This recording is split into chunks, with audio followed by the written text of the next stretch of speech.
Well, I'm here in my final resting place, so to speak, in Switzerland, in Ticino near the Italian side. Just a little quick intro for this video. So this video is going to be 3 days in one. It's really short video. I was very tired, rarely filmed anything, so that's why this video is short. But either way, enjoy, and at the end I'll give my final thoughts on Paris, because at the end it was the last day I was in Paris. But anyways, thank you guys for watching. Like, comment, and subscribe. All that jazz. Alright, bye. It's a brand new day. We are headed to Marseille. What can I say? I combed my hair today. So yeah, we're headed to Marseille to meet a friend of a friend. And there's a cat that's growling at me. Don't know why. I don't know what I did. But hey cat, relax, okay? No? I don't know. I don't know what that means. You're purring in French. Don't know what that means.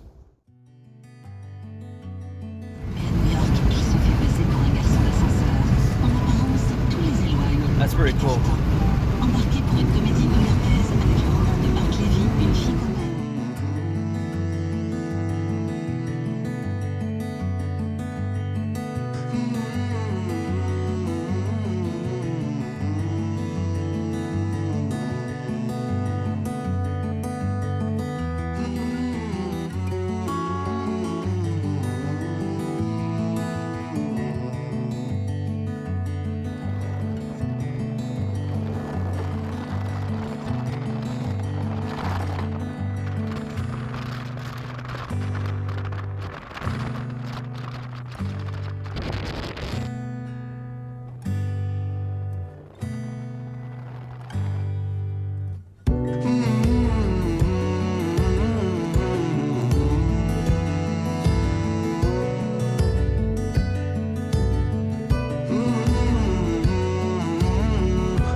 Is that what that says right there? It's Right there. Is that what that says? La Ciotta? yeah, exactly.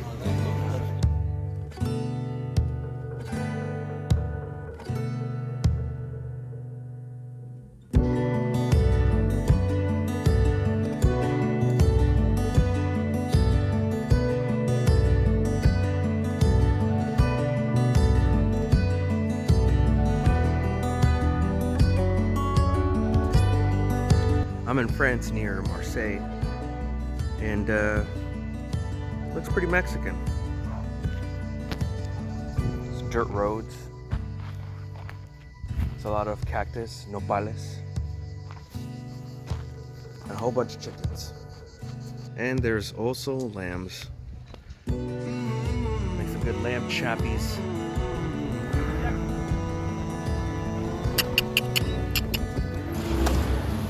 There's Philippe putting some very expensive French gas. The gas comes with truffles and champagne. That's why it's so expensive. Selon les dernières estimations, en arrivant à la barrière du boulot, n'hésitez pas à vous déployer sur l'ensemble des voies de péage de manière à essayer de passer.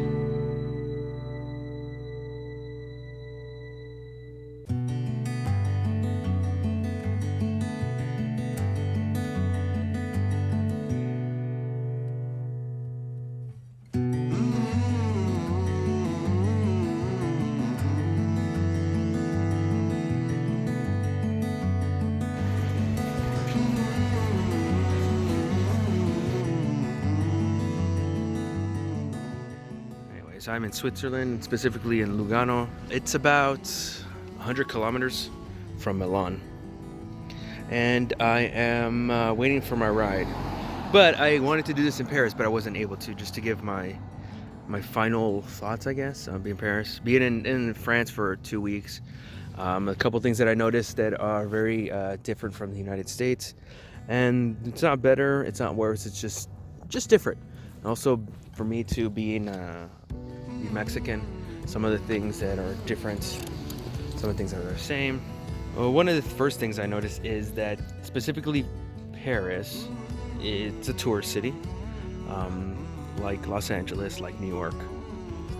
So it's a very expensive city. It's a very expensive city. The hotels are probably double what you might find elsewhere.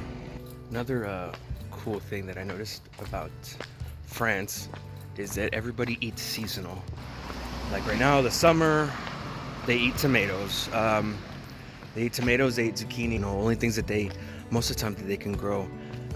Right now in the season for France, it's strawberry season, so the strawberries are really, really great. So right now in France, it's tomato season, melons, strawberries, and there are all of them delicious. Specifically, the strawberries are very, very small, but they are very, very good. They actually taste a lot like strawberry candy. And a lot of times you eat strawberry candy and you're like, this doesn't taste like strawberries. But the strawberries here actually taste like the strawberry candy that we have in America. So that was pretty interesting. A lot of people too, I see that they have gardens. So they have, again, tomatoes, squashes. What's another thing? They'll have garlic, they'll have onions. And so some of the food that I've eaten was grown in someone's garden. I went to a garden, they had like huge squashes and cucumbers. And that's a thing that you rarely see in the city in the United States. And in France, if they have the space and the time, they'll do that. The other funny things that I noticed is here, if you're friendly with everybody, people to greet each other, they kiss each other on the cheek. Between men and women, between men and men, women and women, it doesn't matter. That's how you greet each other. And for me, I'm not that type of person. I'm fine with a handshake or even like a high five. So I had to get used to that. That was one of the things I really struggled with, but nevertheless, for me, after I got used to it, it was kind of a given, and I just did it automatically. But once I got to Switzerland, I knew that they're not like that, and they were back to handshakes. So I was like, okay. So I was pretty stoked about that. Another interesting thing I noticed is that people in France are very comfortable with nudity, very comfortable with it, in the sense of not so much as like getting naked, but just to tell you, when I was staying with some friends, I saw 2 man butts. They were just changing in front of me, and I was like, oh, okay, that's cool. It's cool. Warn me next time. And it's not so much even, how should I say, culturally for me or in the United States, it's just I don't feel comfortable with that kind of thing.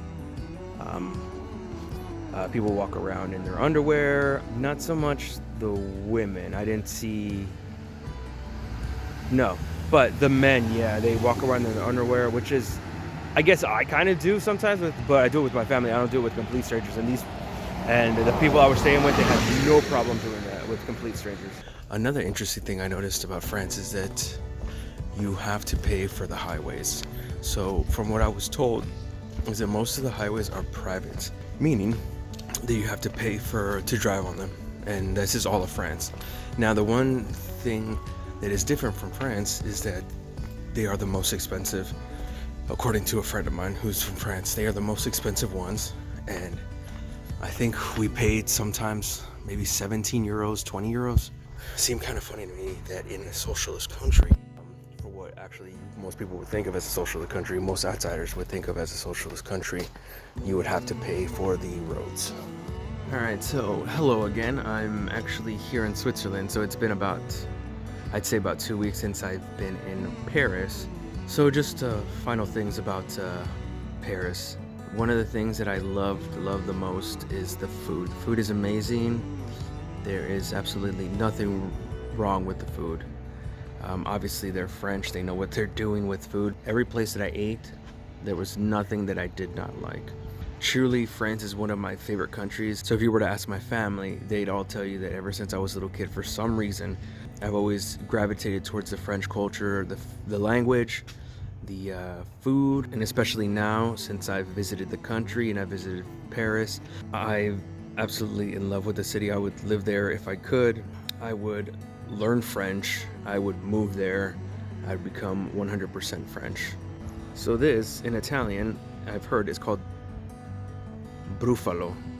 Brufalo or brufalo? Anyways, last thing I wanted to say about France, the thing you do have to be careful in Paris specifically, and I'm only speaking about Paris. It's a big city, just like any other city, just like LA, just like Chicago or London. You have to be very careful, and especially there with pickpockets. So the one thing that I actually did like was very helpful is when we were on the subway, you would hear over the intercom if there was a pickpocket in the area or anything like that. So the story is that I actually almost got pickpocketed. Didn't even know it at the time.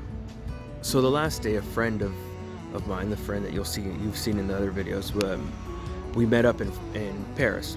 I was staying at one hotel, he was staying at another. I got my ticket to Bordeaux separately from him. So his train was leaving later than mine, and he still had to go and grab his luggage at his hotel. So that's why we were separated, which is not a big deal for me. I've been in Mexico City, I've been in Madrid, I've been in London, I've been in New York by myself. So Chicago, I've been by myself. Actually went to East St. Louis on accident by myself, and I was fine. But granted, those are places where I know the language 100% fully. This is a little different. So I had a backpack, and I had a bag, and then I had my luggage. It was a pretty big luggage. 100% looked like a tourist, no doubt about it. I tried to get in the subway, everything was fine, but then when I was going in through the door, there was these 3 dudes that were kind of making a little wall. I did not know that at the time, so I tried to get in. I got in the subway, and I tried to go to the back to the other side of the door. They wouldn't let me. They kind of pushed me back. Now, it was in a way that at first I understood is that they didn't know that I was there, so they didn't move. So then I tried again, kind of acknowledging them like, excusez-moi, nothing. So then I felt a little intimidated, and I was like, okay, let me just wait right here. And again, I already know all the rules to not have anything in your pockets.